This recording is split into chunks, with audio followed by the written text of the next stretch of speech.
Uno de los casos más frustrantes de España. Muchas mentiras, mucha injusticia. ¿Cómo es posible que una persona desaparezca de la faz de la tierra? ¿Puede una familia cicatrizar la herida sin encontrar el cuerpo? ¿Se podrá hacer justicia y cerrar este capítulo? Hola a todos y bienvenidos un día más a un nuevo caso en Expediente Padilla. Y esta semana vamos a adentrarnos en uno de los casos más conmovedores, frustrantes y mediáticos de la crónica negra española, que a día de hoy sigue doliendo. Y es que justamente hoy, 24 de enero de 2026, hace 17 años que esta persona desapareció. Y si no conocéis este caso, ya os digo yo que os va a indignar muchísimo, porque es que es para indignarse, porque hay muchas cosas que están mal en este caso y cuando lo estás escuchando por primera vez ya te digo yo que te vas a indignar, pero hay que ser benevolentes con el caso. Es un caso que causó muchísimo dolor en España, las familias todavía siguen con ese dolor. Antes de continuar, pues nada, recordaros que me podéis seguir en mis redes sociales, tanto en Instagram como en TikTok, darle like a este vídeo, compartir y todas esas cosas que os digo siempre. Y además, si os gustan los thrillers psicológicos, podéis leer mi libro El psicólogo, que lo tenéis en Amazon, en cualquier librería o a través de mi página web, la edición especial. Así que hoy abrimos el expediente de Marta del Castillo. Así que, sin más dilación, comenzamos.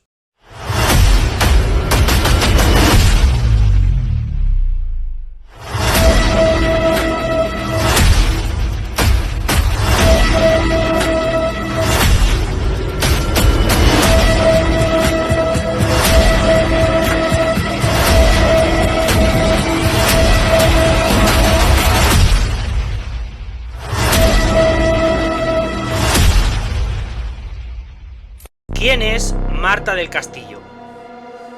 Marta del Castillo nació el 19 de junio de 1991 en Sevilla y era la mayor de 3 hijas de Antonio del Castillo y Eva Casanueva. Las hermanas pequeñas de Marta se llamaban Lorena y Mónica.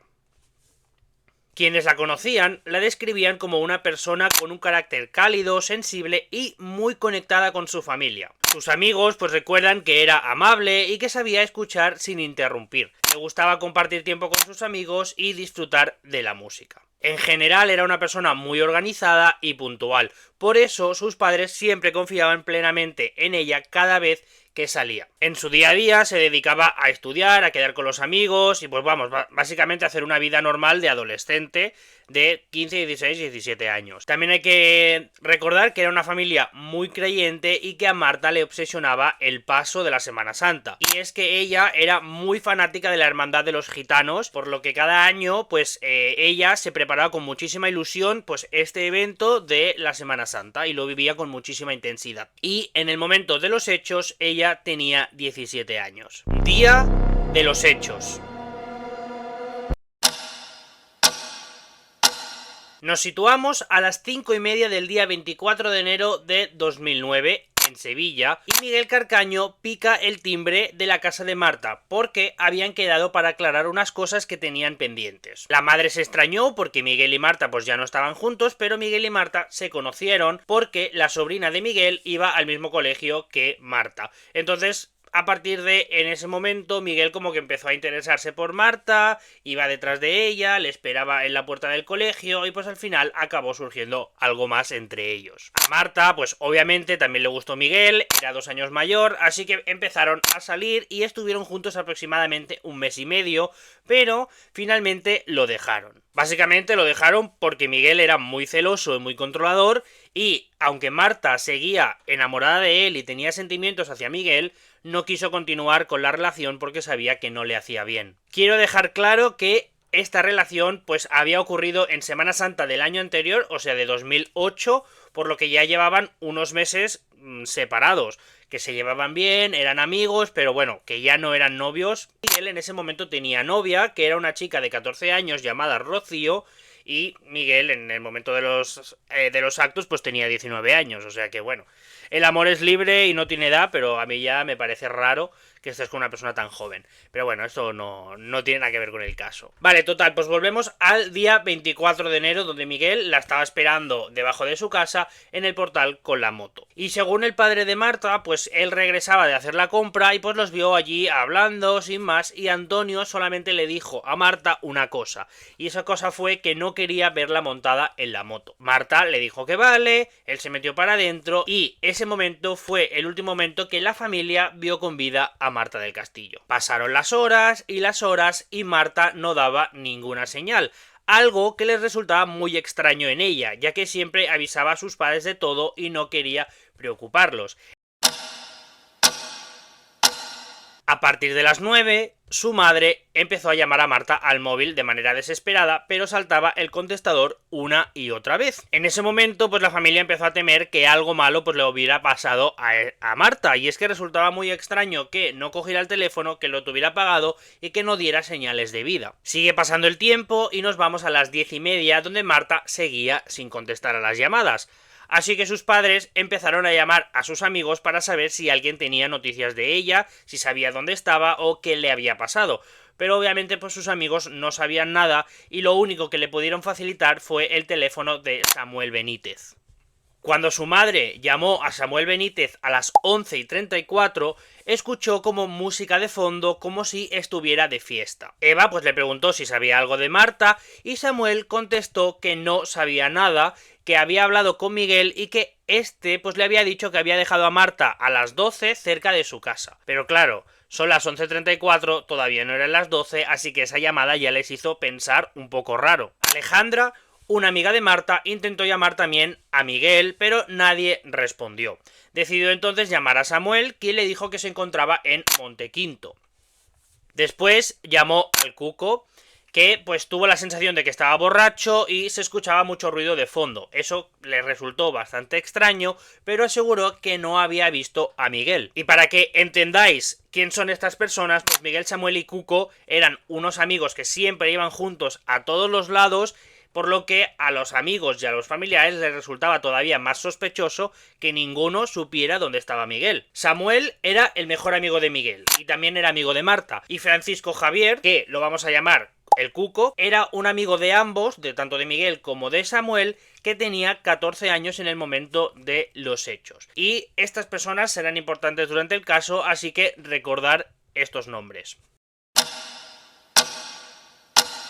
Llegan las 11:30, siguen sin noticias de Marta, por lo que el padre de Marta pues se desplaza al Hospital Virgen de Macarena, básicamente pues por si han tenido un accidente con la moto y les ha pasado algo y están allí en el hospital. Pero bueno, pues sin embargo, pues como es lógico y debido a la protección de datos, pues el hospital no le facilitó ningún tipo de información. Así que Antonio pues regresó a su casa y fue en ese momento cuando la mujer le dijo que se pasara por la casa de Miguel, que estaba en la calle León 13 y que era un bajo, y desde fuera pues podía comprobar si había luz o algún movimiento pues dentro de la casa.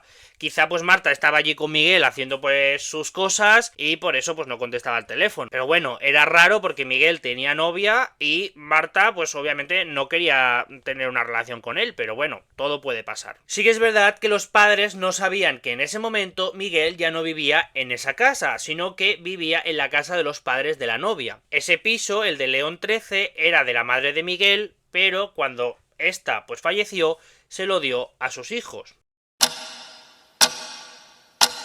A las 12:45 Antonio se desplazó hasta la casa de Miguel, pero como no sabía qué piso era, pues vio uno de los bajos con luz y a un hombre que estaba viendo la televisión, así que decidió picarle a la ventana y preguntó si ese piso pues era el piso de Miguel. El vecino pues básicamente le dijo que no, que Miguel vivía en el piso de al lado, y entonces Antonio pues fue al piso a comprobar a ver si había alguien, pero resulta que se encontró que todas las persianas estaban bajadas, que en el interior estaba completamente a oscuras, o eso parecía desde fuera, y básicamente pues nada, golpeó la persiana varias veces, pero nadie le respondió. Finalmente Eva consiguió contactar con Miguel sobre la 1:20 de la madrugada. Cabe recalcar que Miguel tenía varios teléfonos. Miguel pues básicamente le dijo que había dejado a Marta en la cristalera que se encuentra junto al portal de su casa a las 9:30.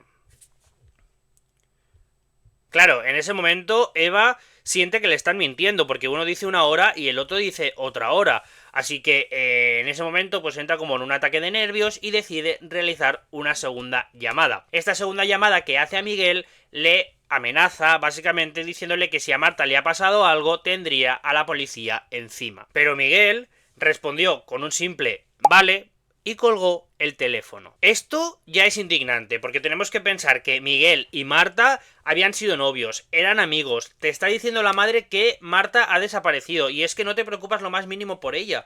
No sé, o sea, ha sido tu pareja.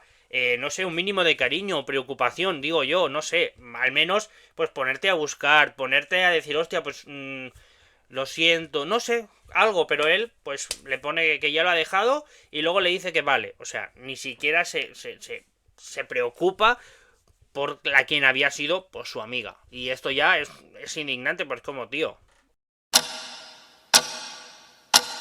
Total, pasa el tiempo, pasan las horas y los amigos pues deciden organizarse como pueden y salir a buscar a Marta por Sevilla sin saber exactamente qué hacer ni hacia dónde dirigirse. Lo primero que hicieron fue pues ir a casa de Miguel, porque Miguel obviamente era la última persona que le había visto con vida. Allí comprobaron pues que todo estaba a oscuras y que no se veía ningún tipo de luz en el interior, como cuando fue el padre. Después recorrieron diferentes zonas de Sevilla pues gritando su nombre por si por lo que fuera seguía con vida, se había caído, le había pasado algo y pues necesitaba ayuda, y entonces no pararon de gritar su nombre durante un tiempo recorriendo Sevilla. Pero al no aparecer, pues ya los padres de los nervios decidieron acudir a la policía y poner la primera denuncia por desaparición. Y como solía ocurrir en muchos casos en España en aquel momento, la policía pues básicamente le dijo que probablemente pues estaría de fiesta o se habría quedado a dormir a casa de una amiga, y vamos, lo típico que te dicen siempre la policía en estos casos. Aunque cabe destacar que finalmente se presentó la denuncia por desaparición,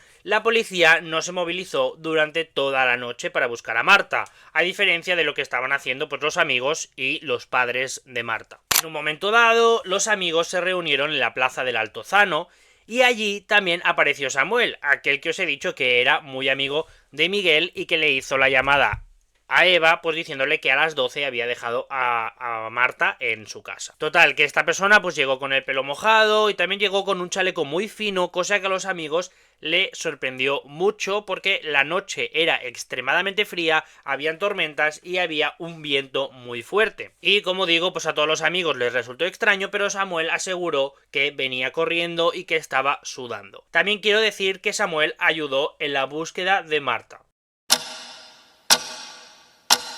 Pasa el tiempo, nos vamos a las 5:15 de la mañana y los amigos vuelven a pasar por la casa de Miguel. Y es en ese momento cuando ven la moto de Miguel aparcada cerca de la puerta de León 13. Claro, eso pues les resulta bastante extraño porque Miguel antes no estaba allí y la moto no estaba allí. Ahora a las 5 de la mañana resulta que está en el piso. Los amigos pues llamaron a los padres de Marta y algunos padres de ellos mismos indicándole pues toda esta situación. Los padres llegaron y decidieron picar al timbre. Y quien contestó fue Francisco Javier, el hermanastro de Miguel, que les invitó a pasar. Os tenéis que quedar también con este nombre porque es bastante importante en la historia. Entraron los padres de Marta y también los padres de alguno de los amigos, pero sin embargo los amigos pues se quedaron fuera y no pudieron ver nada del interior. Obviamente, pues en el piso también estaba Miguel, así que empezaron a preguntarle pues a Miguel que dónde estaba Marta, qué había pasado con ella, pero él pues permaneció en silencio y con la cabeza agachada, sin decir ni una sola palabra. Finalmente, pues fue su hermanastro el que respondió por él, afirmando que la había dejado en la cristalería que os he comentado a las 9:30. Obviamente, pues no se lo creyeron, pero era la versión que tenían y pues salieron de casa y no pudieron hacer nada, pero sí que se dieron cuenta que la casa olía mucho a lejía y a limpio. Y básicamente, pues para ellos ya eran demasiadas cosas extrañas. 4 horas después de la primera denuncia, los padres de Marta pues volvieron a la comisaría para realizar una ampliación de la denuncia. Allí Básicamente informaron de que su hija había salido con un amigo llamado Miguel Carcaño, facilitaron pues la dirección de su domicilio y pues todos los números de teléfono de Miguel, que como os he dicho eran varios, que también te digo, no sé para qué esta persona tenía tantos teléfonos, la verdad. No sé qué hacía con tantos teléfonos, pero bueno. La policía, pues una vez más, actuó con una pasividad pues desconcertante y amplió la información, pero bueno, les dijo que comenzarían a buscarla, si eso, el lunes. Y se lo dijeron con esas palabras. Si eso, ya la empezamos a buscar el lunes y a tramitar la denuncia. O sea, como, es que se lo está inventando, esto no va a ir a ningún sitio, patatín patatán. Ya nos vamos a la 1 del domingo 25, cuando Marta pues llevaba 15 horas desaparecida. Y es que se junta pues la familia para hablar y para solucionar e intentar buscar a Marta y todo eso, y el hermano de Eva, Javier Casanueva, que es bastante importante porque va a ser como un poco el portavoz de la familia, pues acude de nuevo junto a varios amigos de Marta al portal de Miguel Carcaño y pues llama a la puerta. Como nadie responde a las llamadas, pues decidió llamar a varios vecinos del bloque para preguntar por si allí vivía Miguel Carcaño, si lo habían visto durante la noche y pues todo eso. Uno de los vecinos sí que le contó que lo había visto sobre la 1 de la mañana salir del piso transportando una silla de ruedas junto a su novia Rocío. O sea, recordar que supuestamente Miguel a esa hora estaba en su casa de camas con su novia, y es que a la 1:20 recibió la primera llamada de Eva diciéndole que dónde estaba Marta, o sea, que supuestamente él estaba en su casa durmiendo, y ahora resulta que sobre la 1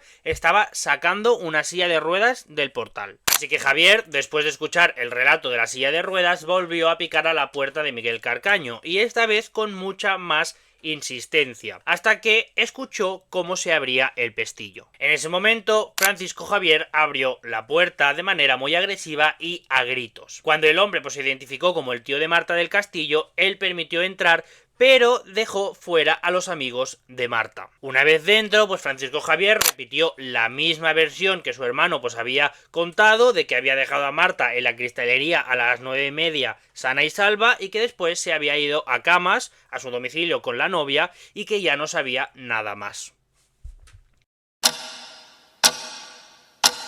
Así que después de esto, Javier pues le comunica toda esta información a los padres, y 11 horas después de la primera denuncia volvieron a la comisaría para interponer una tercera denuncia. El dato de la silla de ruedas pues obviamente era clave, pero a pesar de ello pues la policía seguía en su postura y no quería iniciar la búsqueda. Mientras tanto, se movilizó una gran cantidad de gente en Sevilla para buscar a Marta. El colegio, amigos, conocidos y numerosos vecinos de la ciudad se volcaron en la búsqueda. Tengo que decir que todavía la prensa no estaba informada de la situación, por lo tanto todavía la prensa no aparece, pero sí que es verdad que es un caso muy mediático y que la prensa va a estar presente en casi todo el tiempo del proceso bueno, en todo el caso, básicamente. Nos vamos a las 7 de la tarde, donde la policía seguía sin mover ni un solo dedo. Así que los familiares y amigos de Marta pues decidieron hacer guardia en el portal de Miguel Carcaño para ver si salía del piso en algún momento. Y antes de continuar con el caso, perdón, pero es que no me puedo callar más, porque es que es absolutamente inadmisible que 24 horas después, con 3 denuncias presentadas por el parte del padre de Marta del Castillo, la policía siga sin hacer nada. O sea, ¿qué tipo de sensibilidad es esa? Al menos, pues, decirle al padre que vas a tramitar la denuncia y no sé, pero es que no querían ni siquiera tramitar la denuncia. O sea, y es que estamos hablando de una menor de 17 años y que sus padres te están diciendo por activa y por pasiva que no se trata de una desaparición voluntaria y que hay muchas cosas extrañas que están viendo en el piso de Miguel, con Miguel, las mentiras. O sea, ¿qué más pruebas necesita la policía para actuar? Es que no lo sé, me pongo malo con este caso. O sea, no quería hacerlo porque me indigno muchísimo. 15 minutos después de lo que os he dicho, de que está en el portal de Miguel, pues los padres de Marta llaman a la policía contándole que estaban enfrente de casa del León 13 y que creían que el cuerpo sin vida de su hija se encontraba en el interior de ese edificio. Así que esa llamada se la pasaron al grupo de homicidios y es en ese momento cuando una patrulla de Policía Nacional se dirige a echar un vistazo a la casa para comprobar pues si la chica estaba dentro. En el momento que el policía pica el timbre, pues le recibe María Mendaro, que es la novia del hermano de Miguel. Y básicamente pues le dijo que no sabía nada de que Marta hubiera estado en el interior del domicilio. Ella cuenta que llevó en coche a Francisco Javier a su trabajo y que después de eso, pues que sobre la 1 más o menos volvió al piso de León 13, donde estuvo pues toda la noche estudiando unas oposiciones y no salió de casa hasta pues las 8:30, 9:30 de la mañana más o menos. El policía le pidió entrar en la vivienda, ella pues no se opuso y pues hicieron una pequeña investigación que obviamente no vieron nada, pero sí que cuenta la policía que olía mucho a limpieza, tal y como os he comentado que los padres no lo notaron la misma noche anterior cuando entraron al piso. Y obviamente tenéis que pensar que la versión de María pues obviamente no es creíble, o sea, estás a la 1, que te están picando la puerta, está todo a oscuras, no hay nadie, y tú supuestamente estás estudiando dentro del piso, te están picando varias personas a lo largo de toda la noche y no abres en toda la noche la puerta. Pero bueno, aparte de todo eso, el padre, como os digo, picó a la puerta sobre la 1 de la mañana y pues parecía que no había nadie. Pero es que además se podía verificar que el padre estuvo ahí y que picó, porque es que el padre contactó con un vecino. O sea, el vecino podría testificar y decir, sí, es que a la 1:00 estaba Antonio aquí picando al piso de Miguel. Ahí empiezan ya como a ver cosas extrañas en el caso y es que la policía pues decide llamar tanto a Miguel como al hermano y nadie le contesta. Así que básicamente pues todas estas cosas ya le hace dudar y cree que hay algo sospechoso detrás de esto. Investigación policial. Nos vamos al lunes 26 de enero y es en ese momento cuando tramitan las denuncias de Marta del Castillo, menos mal, y empieza la investigación policial. Sí, y tal y como estáis pensando, 2 días después es cuando empieza la actuación policial. O sea, es que hasta ese momento la policía parecía que se estaba riendo de la familia de Marta del Castillo. Pero quitando todo eso, es en ese momento cuando todos los medios empiezan a hablar del caso y pues toda España se entera de la desaparición de esta persona porque sale en todos los titulares y empiezan las noticias siempre hablando de este caso. Y como os digo, pues los amigos de Marta, incluido Samuel Benítez, pues están intentando buscar a Marta por todos los lados.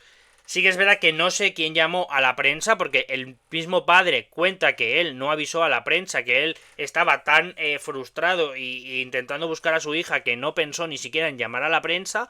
Pero bueno, alguien llamó y se hizo eco del caso, pero a nivel estatal, pero súper rápido. Y es que lo más curioso de todo esto es que en ese momento ya existía el protocolo de menores que decía que si una persona menor desaparece se tiene que actuar de inmediato, pero obviamente pues la policía hizo lo que quiso, porque hasta ese momento siempre te decían que se tenía que esperar 48 horas para buscar pues a una persona desaparecida, pero en ese momento ya estaba la ley y el protocolo cambiado, sobre todo para menores. O sea que esta chica era menor y la policía tendría que haber actuado en ese momento. Que básicamente hablo de todo esto porque para mí esas horas que se perdieron en la investigación es que pudieron ser vitales. Tanto yo como mucha gente piensa que la primera vez que el padre fue a la casa de Miguel, su hija estaba dentro. O sea, no sé si viva o sin vida o cómo estaba, pero estaba dentro. Porque lo de la silla de ruedas fue un poco más tarde. O sea, él fue sobre las 12:45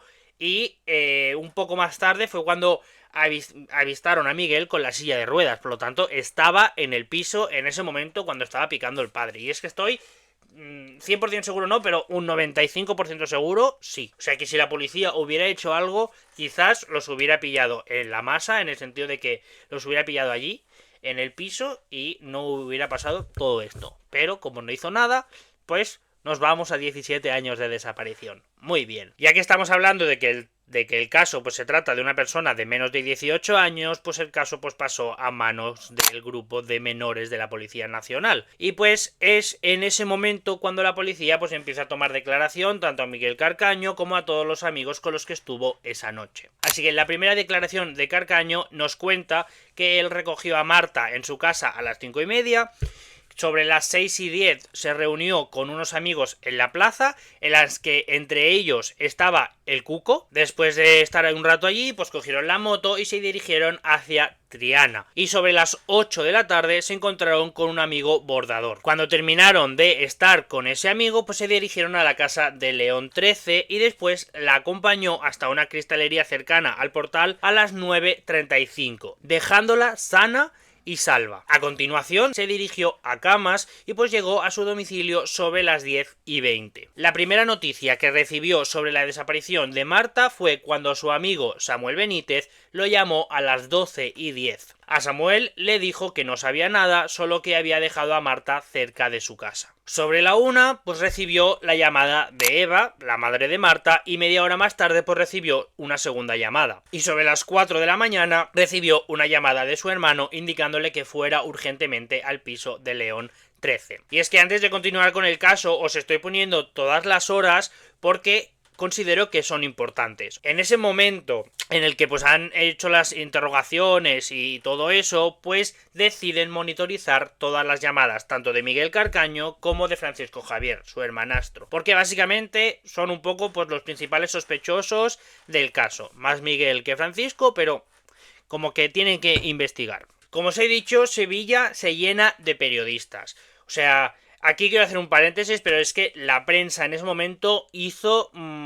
o sea, obviamente es su trabajo, pero es que se metieron muchísimo en el caso. Estaban interrogando a gente que eran menores, porque los amigos de Marta eran menores y los paraban por la calle para hacerle preguntas cuando supuestamente a un menor no lo puede sacar por la televisión. Y es que no se cortaban nada. Entraron en el perfil de Twenty de Marta del Castillo para buscar todas las fotos, porque Twenty... Si no lo sabéis, pues en esos momentos era como una aplicación como ahora mismo Instagram, que se utilizaba muchísimo, sobre todo en el sur, y pues básicamente los jóvenes pues publicaban su vida ahí. Y es que entraron en el perfil de Marta, vieron todas las fotos íntimas que ella tenía ahí, íntimas, entenderme, o sea, íntimas en plan con sus amigos y todas las cosas que hacía con sus amigos y su familia y todo eso. Y bueno, es que incluso la fiscal del caso, la jueza, no recuerdo ahora quién de las dos fue, pero básicamente decidieron cerrar el perfil de Twenty de Marta porque los periodistas se estaban pasando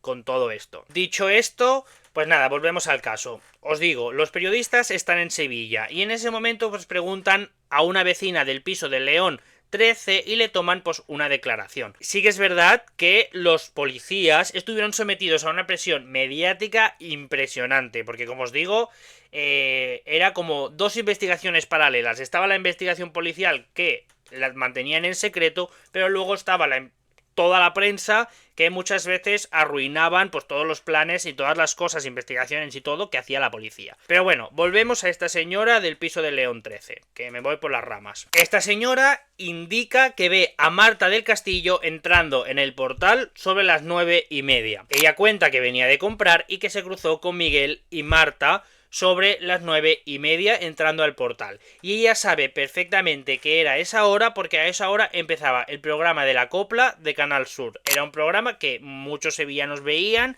no recuerdo el nombre, pero era como ella sabía que era esa hora porque justamente llegaba de comprar para ir a ver el programa. Sí que es verdad que no sé hasta qué punto la policía pues creyó y tomó esta declaración como válida, la declaración de esta señora, pero sí que es verdad que se guiaron por el programa este que os hablo de la Copla tan famoso, porque un vecino en la pausa del programa pues bajó a tirar la basura y vio a dos personas con una silla de ruedas y un bulto que parecía pues como una alfombra. Obviamente pues al vecino le pareció raro que a esas horas estuvieran ahí al lado del contenedor tirando una alfombra, pero bueno, yo qué sé, tampoco acabas de pensar del todo mal, ¿no? Es como, bueno, pues dos chavales están ahí tirando algo.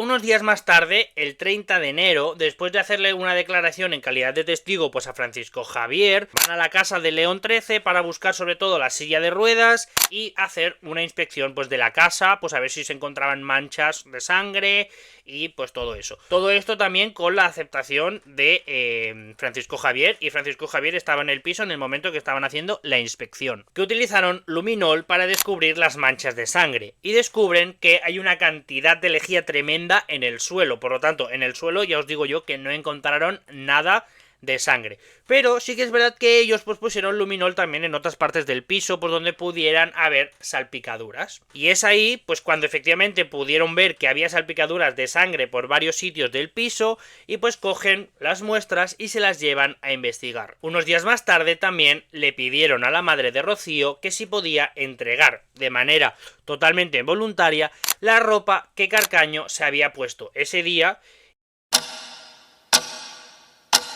El 4 de febrero se recogió esa ropa de manos de la madre de Rocío.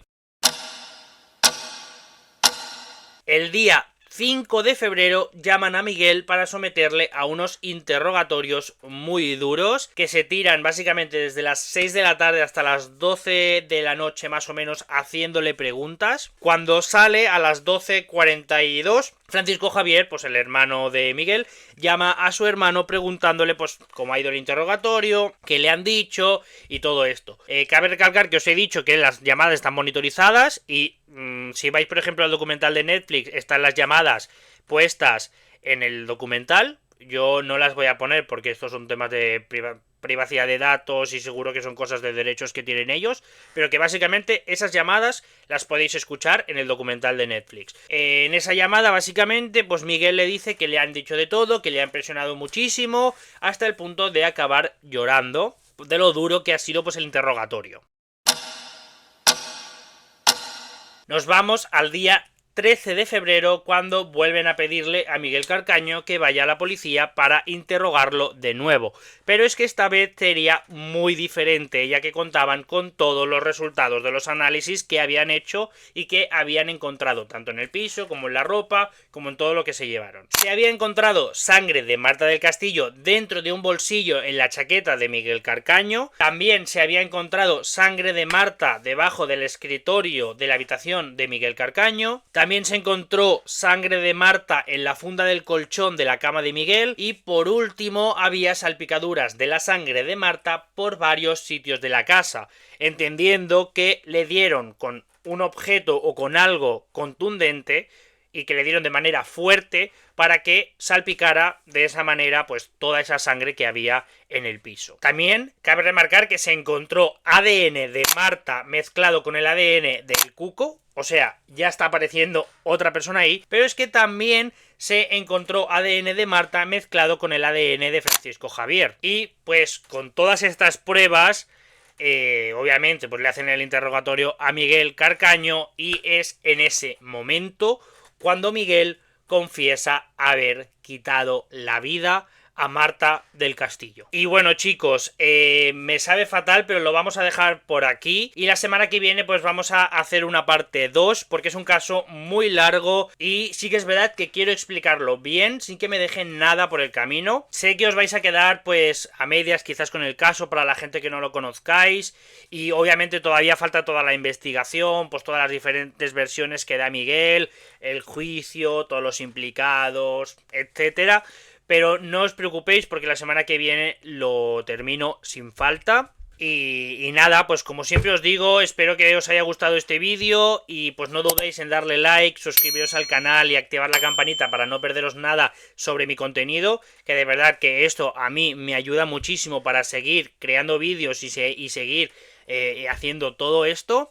Y ya pues por último pues deciros que acordaros de seguirme en mis redes sociales, tanto en Instagram como en TikTok, y pues nos vemos la semana que viene con la parte 2 de Marta del Castillo. Así que nada, un besito y nos vemos la semana que viene. ¡Chao!